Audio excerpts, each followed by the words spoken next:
14th, 2016 Planning Commission meeting. I call to order. All rise for the Pledge of Allegiance, please. I pledge allegiance to the flag of the United States of America and to the republic for which it stands, one nation, under God, indivisible, with liberty and justice for all. Good evening. I'd like to remind all those present that item 3 is a public hearing item. After staff presentation and applicant comments, persons wishing to speak to this application may do so by coming to the podium, stating their name and address, including zip code, clearly for the record. Persons speaking to an application will be permitted up to 5 minutes and may speak only one time to an application. The applicant for agenda item 4, called Braun DBA Highlander Companies, has sent notification to the Director of Planning Department late afternoon requesting that the application be postponed to allow the applicant time to finalize the site plan revisions that address nearly all of the staff's comments on the current site plan proposal. The item will be re-advertised for a Planning Commission public hearing at a later date. A copy of the letter from Mr. Braun requesting postponement is on the podium if anyone wants to see it. At that time, we will ask if there's any speakers that want to speak to this item. It's not going to be a public hearing, and there won't be any question and answer period, but the applicant and anyone wishing to speak to the item can come forward at that time if they like. So we will move forward right now to SUP 2016-02.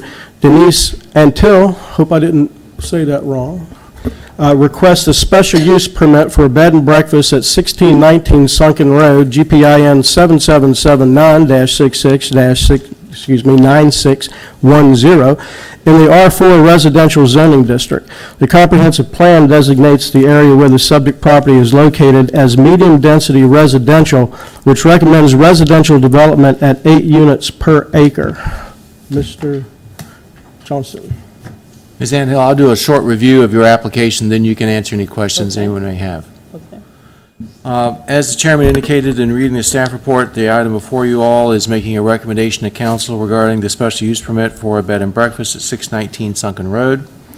The recommendation is for approval, to recommend to council approval of the special use permit, subject to the conditions that the B&B would be in operation in substantial conformance with the special use permit application and with regulations in City Code 72-41.3F, that there be a maximum of 3 bedrooms and 5 guests at any one time, that the proposed use would commence within 24 months of the date of resolution, that the proposed use may continue so long as it's not discontinued for more than 2 years, and the special use would expire within 3 years of adoption. It's indicated this particular property is located at the corner of Sunken Road and Madison Avenue, just east of the University of Mary Washington. Ms. Antill has owned 1619 Sunken Road and has advertised her property as a B&B for approximately 4 years.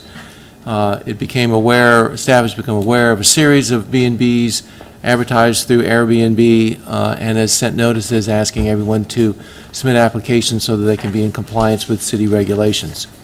As indicated, she's proposing a maximum of 3 bedrooms and 5 guests at any one time. Guests will be able to park along the driveway on the property as well as on Madison Street. There have been no complaints regarding this use in the past 4 years that it's been in operation. A special use permit contains a series of criteria to be used in the evaluation of such an application. The first one is it is in harmony with the comprehensive plan. The statements in the staff report do indicate general goals and objectives for residential neighborhoods, and this use appears to be in conformance with that concept, with the concept set forward in the comprehensive plan. The second major criteria is in harmony with the zoning district, specifically the R4 zoning district, which, as its purpose statement states, is to provide for single-family detached dwellings in both developed and undeveloped areas of the city at densities of 4 units per acre. The district also allows selected uses which are compatible with medium-density residential character, and the bed and breakfast is generally considered a compatible use as it is specified and allowed as a special use. The UDO goes further and establishes 7 criteria for bed and breakfasts. Will the B&B be operated in the principal building and not in an accessory structure? And that is true in this instance. It identifies that the front yard cannot be used for parking, that this site has an existing driveway and can accommodate 3 cars, and there's adjacent on-street parking that accommodates 7 cars. A maximum of 5 rooms is allowed, no more than 10 occupants. This is proposed 3 bedrooms and 5 occupants. The facility is to be managed by an individual who resides on the premises, and Ms. Antill is the homeowner and lives on site. A sign of 4 square feet is permitted, but no signs are proposed in this instance. There can be no more than 1 kitchen, and there is only 1 kitchen in this house. No renovations are proposed. And receptions and other functions for compensation would require approval of a specific or additional special use permit, and the applicant's not proposing any of those kind of uses. In addition to considering a special use permit, there are a series of criteria in terms of traffic congestion, noise, light, dust, environmental impacts, etc. That was 2. 3, encouragement of economic development. 4, discouragement of undue population density. 5, reduction in affordable housing. 6, impact on school facilities. 7, destruction of conservation of historic districts. 8, compliance with federal and state laws. And 9, massing and scale of the project. Our analysis was that this particular application was in compliance with all those criteria. Hence the recommendation for approval to council, and I can answer any questions you might have. Mr. Chairman, I would like to address special condition number 5 here. The special use permit shall expire 3 years after the date of adoption. We have used that before on some bed and breakfasts. We were concerned about the performance of the use and about the person in charge of the use. In this case, we have a 4-year history and no complaints. And I'm hoping that the commission will bring me a recommendation minus item 5 when we're done with that. Any questions for Mr. Johnson? Mr. Dines? I would ask him why he included condition number 5. Mr. Craig, who wrote this report, was inspired by the last bed and breakfast that went before City Council, where they enacted a similar kind of provision. The chairman is correct that prior to this last action, these kind of time deadlines were put in place because it was a new use, and there was a sense that council wanted to make sure that the use would be compatible with the neighborhood. This last discussion by council, there was a lengthy discussion about possible changes to bed and breakfast regulations that may be coming out of the General Assembly, as well as potential changes to bed and breakfast regulations that the city might have. And it was a sense, as I understood, the council member who made the motion was concerned that the rules might change, and therefore we would want uses not to be permitted in perpetuity, but if the rules do change, that there could be an opportunity to bring the uses in compliance with potentially changed uses. There was a sense that some members of council, I think, were thinking smaller bed and breakfast perhaps could be just allowed or perhaps approved administratively. And there's a whole variety of thresholds and spectrums of how the rules might change, but that's my understanding of why council did that last time. Thank you. Any other questions for Ms. Johnson? Seeing none, would the applicant like to speak to this? My name is Denise Antill, 1619 Sunken Road, Fredericksburg, Virginia, 22401. I think Mr. Johnson said it all very well, except I do think that I have a proven track record, like you've mentioned. 4 years of doing this with not one complaint, and I assure you it's quieter than when I had 3 teenage boys living there. I appreciate the stamp of approval, but I do think I have a proven track record. Thank you. Is there questions for the applicant? All right, seeing none, I'll open the public hearing and ask if there's anyone that wishes to speak to this issue to come forward to the podium. State your name clearly, your address, and your zip code. Seeing none, I will close the public hearing. Mr. Dines? I'd like to ask staff a question. This was required to be advertised to neighboring properties, Yes, sir. so we There can was notice assume... sent to adjoining property owners, sign on the site, notice in the paper. Perfect, thank you. What is the will of the commission?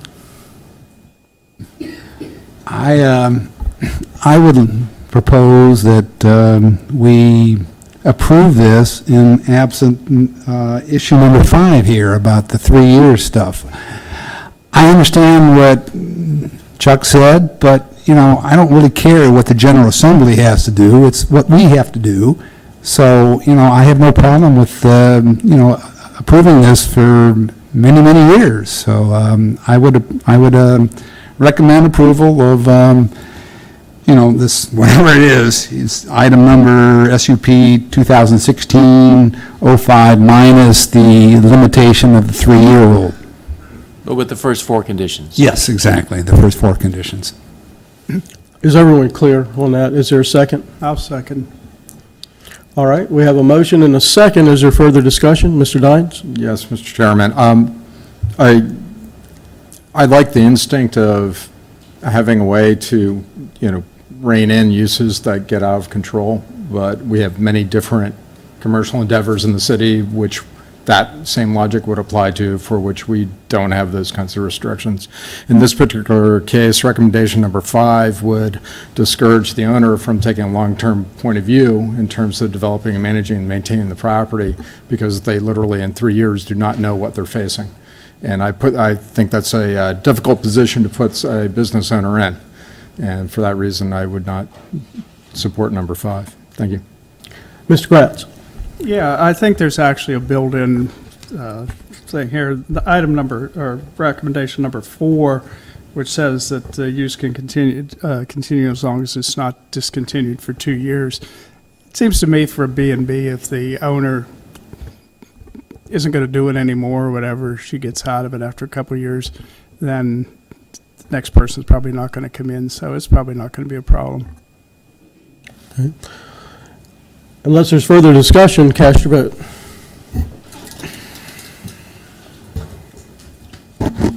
The motion passes 6-0. Congratulations. Thank you very much. Item 4 was Mr. Braun's Highlander Companies. It's been postponed, as I mentioned. Mr. Braun, would you like to come to the podium and speak to this issue at this time? Not in particular? All right. If there's anyone here that has come specifically for this and would like to come to the podium and address this issue tonight, we're not having a hearing, but your comments are appreciated as always. And there's no question and answer going on tonight, but you can come to the podium and state your name and address.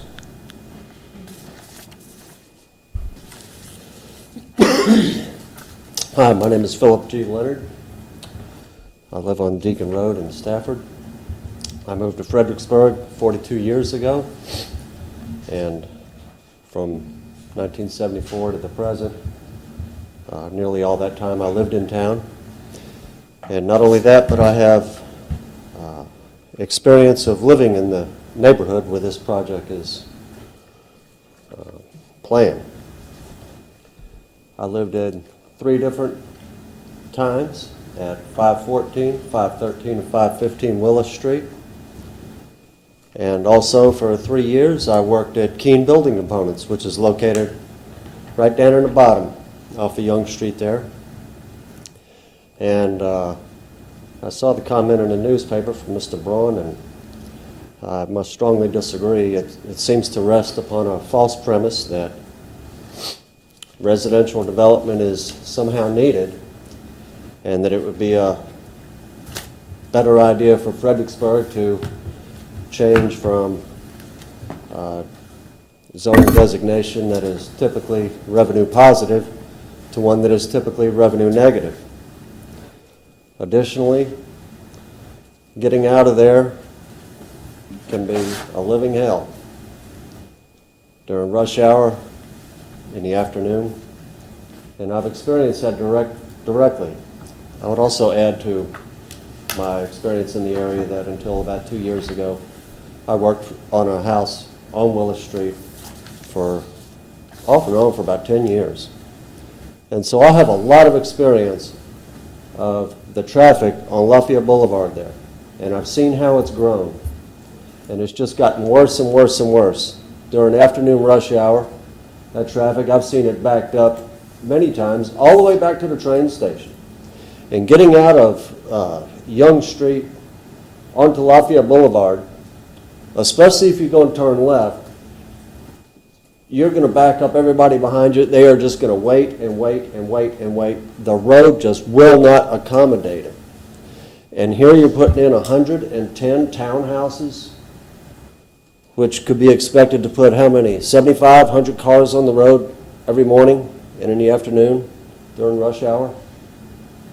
Lafayette Boulevard just cannot sustain that kind of traffic. It's already too much. People avoid, people coming off of Shepherd Street, Willis Street, the other streets, you go the other way instead of coming down Lafayette Boulevard because of how bad that traffic is, especially, particularly during the afternoons, during that rush hour. And this would be a terrible idea to add to what is already a terrible bottleneck. Just around the corner, it runs into the Blue-Gray Parkway, which is another disaster. I've seen it backed all the way up from the river out to Chancellor. And that traffic coming off of there isn't going to get any better. And a lot of it comes off on the Lafayette Boulevard, and it just gets bumper to bumper and crawls. And so the impact that this would have on that neighborhood, I think would be horrendous. And I think to do that to other people would be unconscionable and presumptuous. Thank you. Thank you. Anyone else?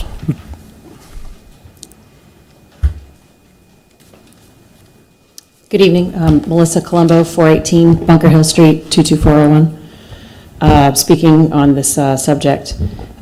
Sprawl is defined by Merriam-Webster as to spread or develop irregularly or without restraint. And this project is what I would refer to as sprawl. A project of this density in this location will have a detrimental effect on many aspects.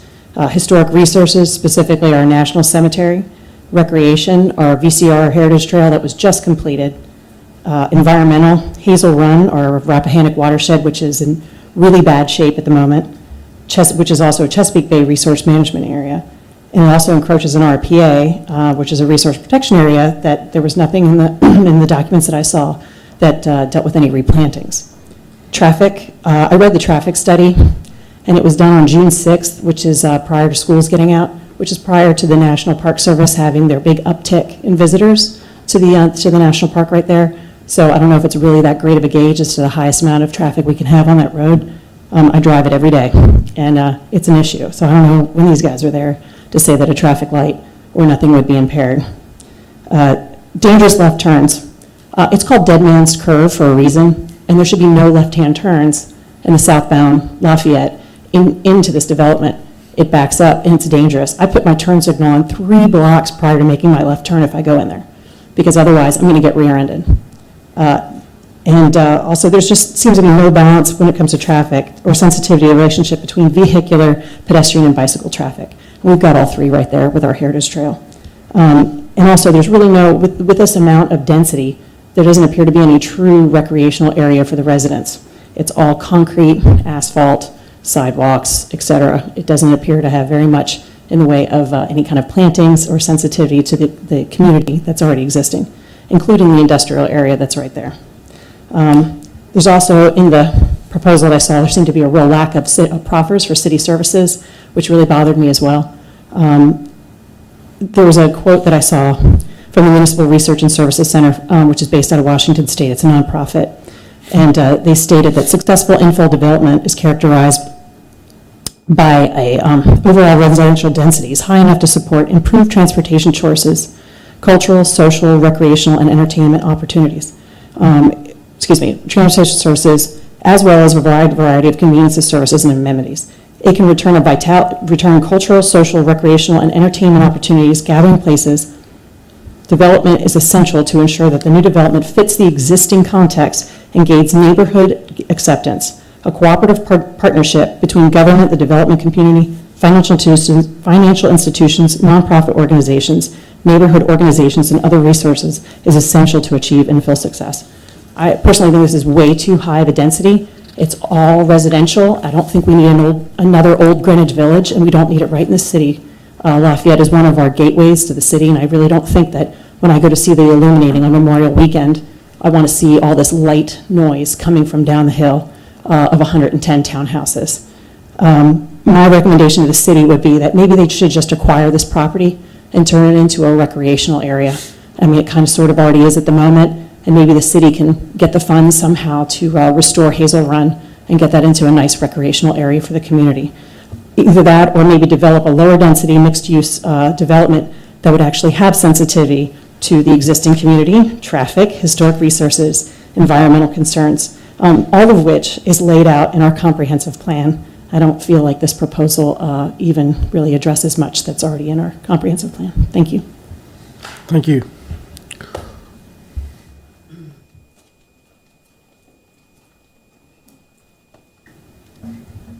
Good evening, Brooke Farquhar, 214 William Street, city resident, downtown business owner. I'll not belabor the points so eloquently put by those ahead of me, and we'll wait until we actually have a hearing on the subject. I would, however, like to point out that it is an incredible challenge to come up with where to begin when one is trying to collate all the reasons by which this is a bad idea. And perhaps that in and of itself is common enough, at least for now. And we'll continue at the next opportunity. And I'll yield back the balance of my time. Thank you. Thank you. Is there anyone else that would like to speak to this issue? All right. It's not a public hearing, but I will close that part of tonight's meeting. And we move on now to general comment period. The general comment period is provided at each regular meeting for comments by citizens regarding any matter related to commission business that is not listed on the agenda for public hearing. The chair will request that speakers observe a 3-minute time limit and yield the floor when the clerk indicates their time has expired. No dialogue between speakers is allowed. Is there anyone that would like to speak tonight to issues that are not on the agenda? Seeing none, I'll close the public comment period. And we move to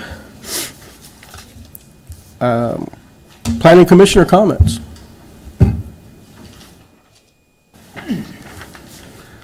Seeing none, we'll move to planning director comments.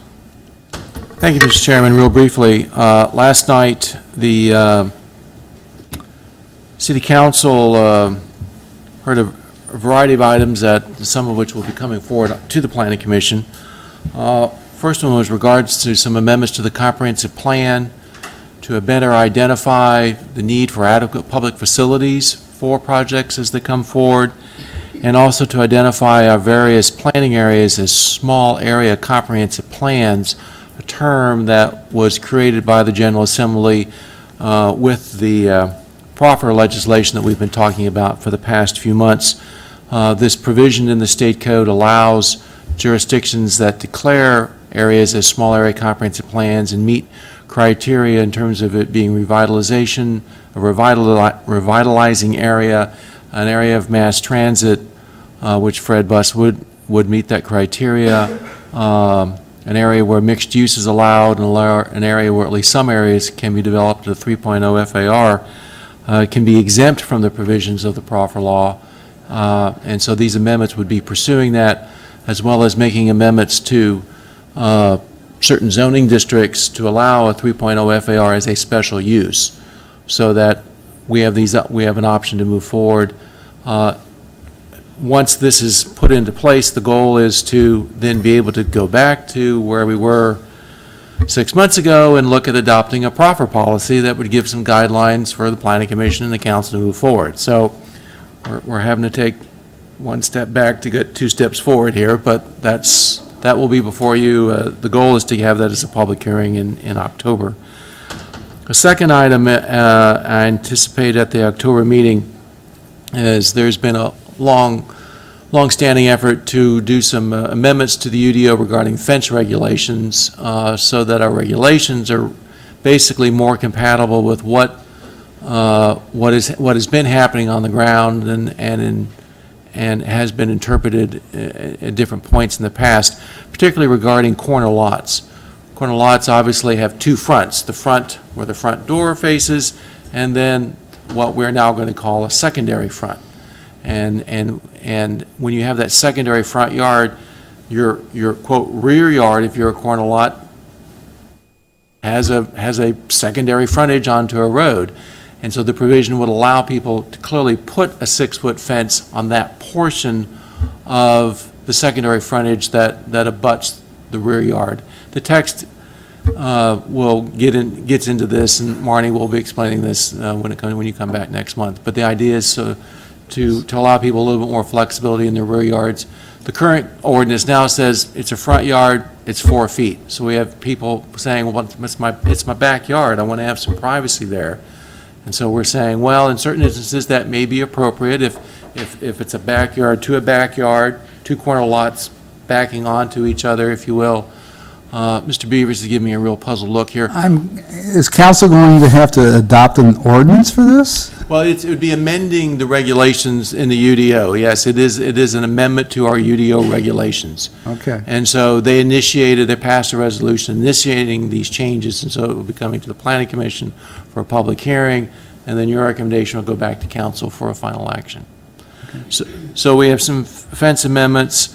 We'll be having, not at your next meeting, hopefully at your following meeting, we'll be having some text amendments that would enable breweries and distilleries in commercial zoning districts, smaller scale breweries and distilleries, bigger than the Red Dragon that recently opened on Princess Anne, but not Anheuser-Busch. I mean, these would be modestly scaled craft breweries, if you will, small regional breweries. As you all are well aware, that's become a recent economic development kind of trend, and Fredericksburg Regional Alliance has spoken to several potential business activities that may want to locate in Fredericksburg, but we're trying to be a little business friendly and anticipate their needs. So that'll be coming forward to you probably in November.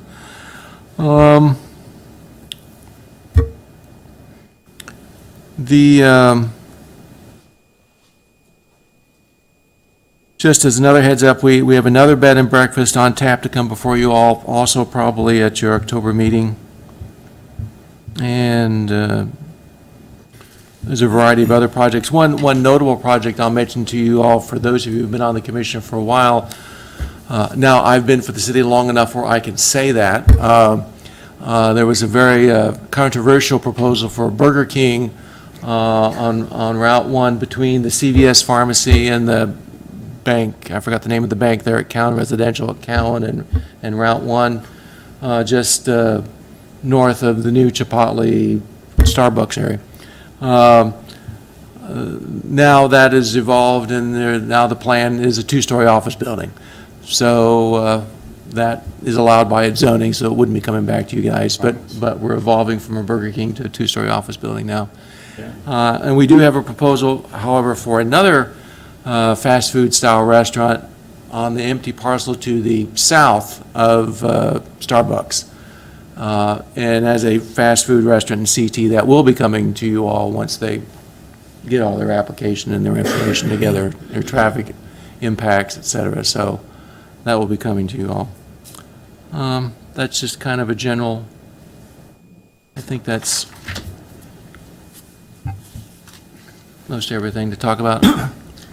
All right, very well. Mr. O'Toole? Yeah, I had one quick question on the B and B comment you made. Is this in response to the letters that were sent out relative to notifying people that had existing Airbnbs that they need Yes, special we're getting use? the applications now because we sent letters out and saying, hey, we see you're advertising, but you don't have a special use permit, and so people are coming And forward. how many letters were sent? Do you know roughly? As I recall, it was like 10 or 12. 10 or 8? 8, sorry. 8? Oh, okay. 18,000 the way Yeah, I thought it was a lot more. Thank you. I will add a bit of a reminder. Our bylaws require that our first meeting in October, we elect new officers. So be prepared for that. And with that, we're adjourned. Wait, Chairman, there's one more thing I wanted to Let me ask. ask- We're not adjourned. We're not adjourned. One more thing. Robin, who comes off and whatever in October? Anybody? Roy I comes off? believe both Roys are done. Oh, he's I got next one year. more year. Okay. It's not a rollover? I thought it was a November rollover. Mr. Dines could be reappointed. He hasn't served long enough that he's off, but Mr. McAfee will reach to his term limited out, so he'll be out of here. The other thing I wanted to mention, just to remind everybody, next Monday and Tuesday night, we'll have our second round of area plan meetings. Monday night will be in Mr. Gant's neighborhood at Idlewild, dealing with the Route 3 corridor, and then Tuesday night, we will be, both meetings are at 7:30, we'll be at James Monroe High School talking about the Route 1 Fall Hill, North Princess Anne area. Okay. Hope you all can come. And there is the work session with council at 5:30, which you're invited to attend as well. They wanted to have a one-on-one meeting with the Street Sense consultants, and so you're welcome to attend that if you wish. What date is that one, the 5:30? Tuesday, the 20th at 5:30. All right. Anything else? That's it. We are adjourned.